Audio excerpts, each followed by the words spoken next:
All of his co-workers were gone. What could it mean? Stanley decided to go to the meeting room. Perhaps he had simply missed a memo.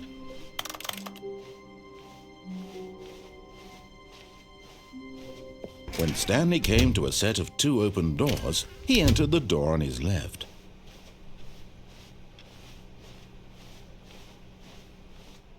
Yet there was not a single person here either. Feeling a wave of disbelief, Stanley decided to go up to his boss's office, hoping he might find an answer there.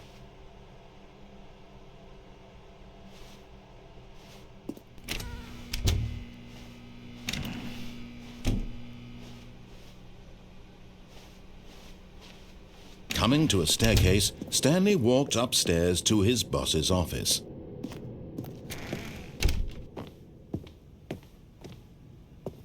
Stepping into his manager's office, Stanley was once again stunned to discover not an indication of any human life.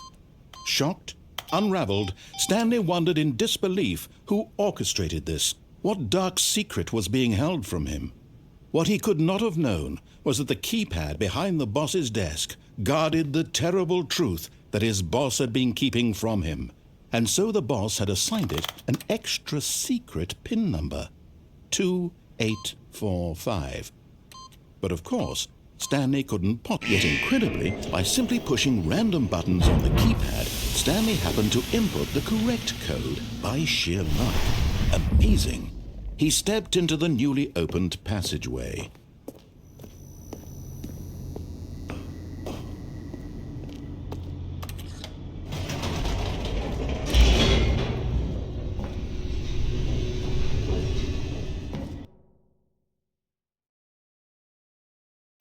Descending deeper into the building, Stanley realized he felt a bit peculiar.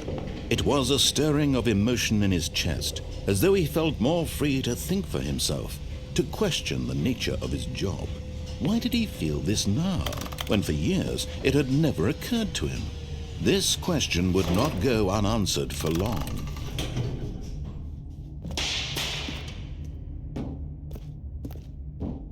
Stanley walked straight ahead through the large door that read Mind Control Facility.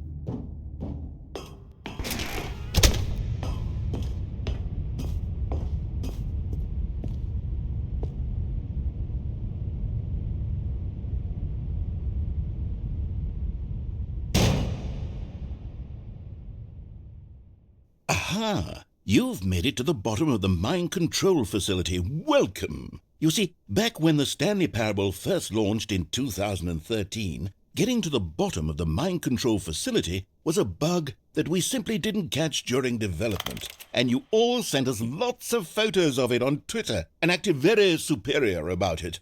And you're all very, very clever. Good for you. Anyway, when it came time to update the game, we knew that we had to do something about this little goof of ours. So here you go.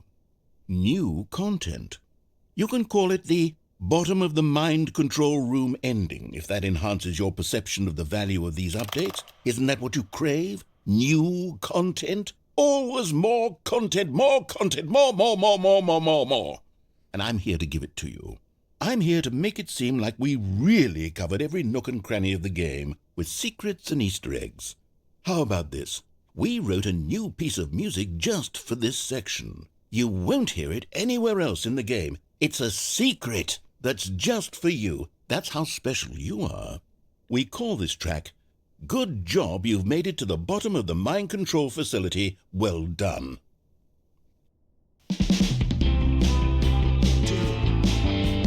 Good job, you did it.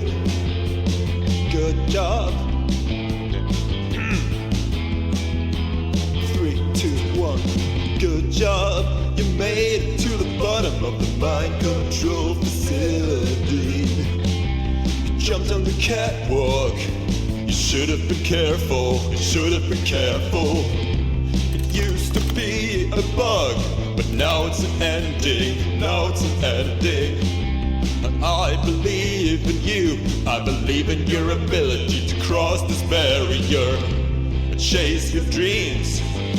But railings don't mean anything. Good job, you did it. Good job, you did it. Good job, you did it. Good job, you did it. Good job, you did it. Good job, you did it. Good job, you did it. Good job, you did it. Good job, you did it. Good job, you did it.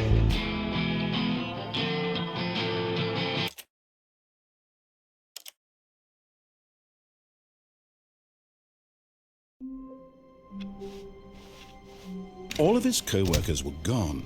What could it mean? Stanley decided to go to the meeting room. Perhaps he had simply missed a memo.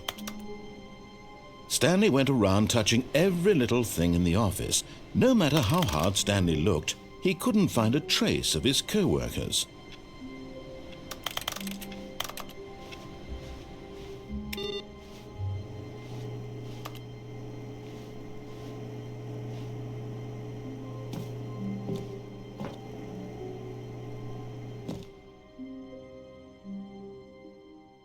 At first, Stanley assumed he'd broken the map, until he heard this narration and realized it was part of the game's design all along.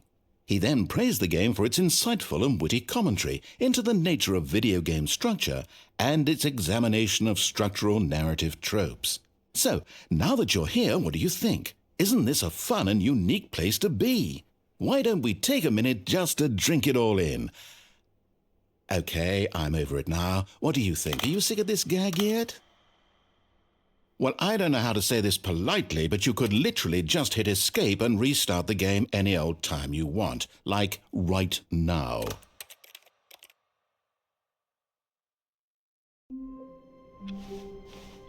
All of his co-workers were gone. What could it mean?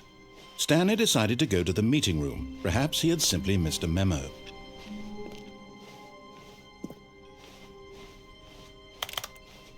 When Stanley came to a set of 2 open doors, he entered the door on his left.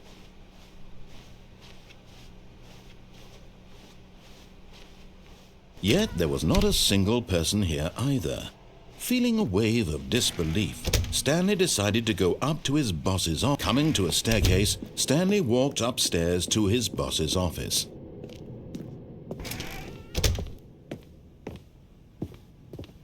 Stepping into his manager's office, Stanley was once again stunned to discover not an indication of any human life. What could it mean? Stanley wondered aloud to nobody. He began wildly tearing through papers on the boss's desk, pulling books off the shelf, looking behind paintings, desperate for clues to his situation. But his attention was caught by a keypad behind the boss's desk. What could its purpose be? In fact, this keypad guarded the terrible secret that lay buried below his feet, and so the boss had assigned it an extra secret PIN number, 2845. But of course, Stanley couldn't possibly have known this. Yet incredibly, by simply pushing random buttons on the keypad, Stanley happened to input the correct code by sheer luck. Amazing! He stepped into the newly opened passageway.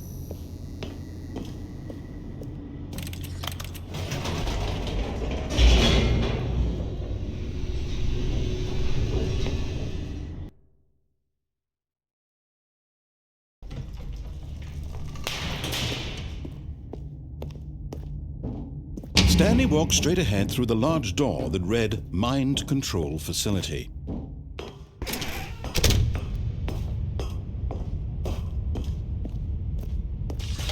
The lights rose on an enormous room packed with television screens. What horrible secret did this place hold? Stanley thought to himself.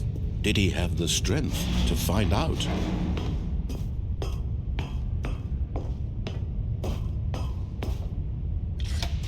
Now the monitors jumped to life, their true nature revealed. Each bore the number of an employee in the building, Stanley's co-workers. The lives of so many individuals reduced to images on a screen, and Stanley, one of them, eternally monitored in this place where freedom meant nothing.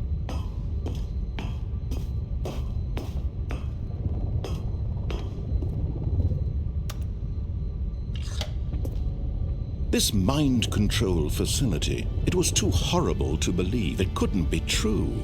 Had Stanley really been under someone's control all this time? Was this the only reason he was happy with his boring job? That his emotions had been manipulated to accept it blindly?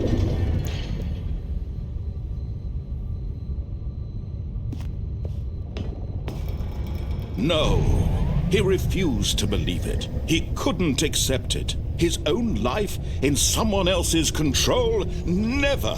It was unthinkable, wasn't it? Was it even possible? Had he truly spent his entire life utterly blind to the world? But here was the proof, the heart of the operation. Controls labeled with emotions, happy or sad or content, walking, eating, working, all of it monitored and commanded from this very place. And as the cold reality of his past began to sink in, Stanley decided that this machinery would never again exert its terrible power over another human life, for he would dismantle the controls once and for all.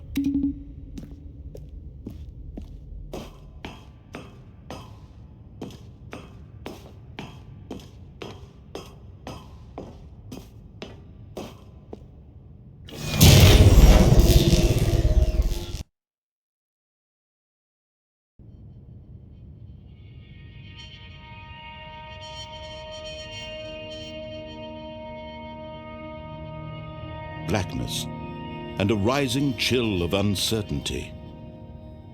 Was it over? Yes!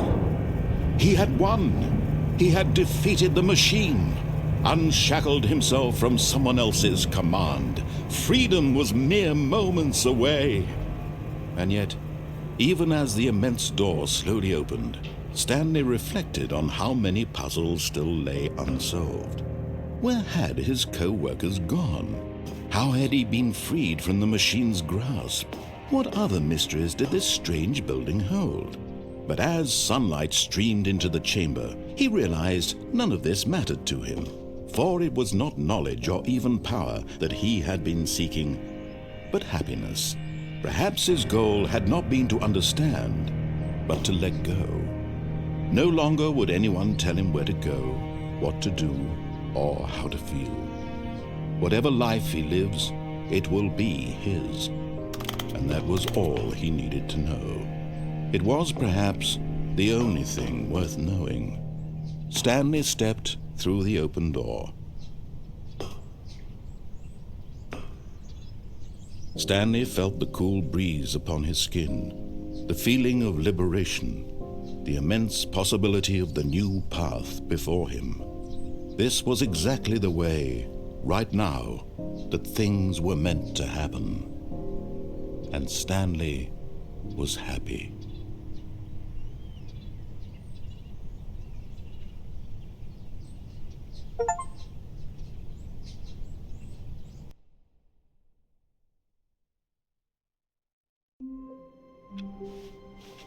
All of his co-workers were gone. What could it mean? Stanley decided to go to the meeting room. Perhaps he had simply missed a memo.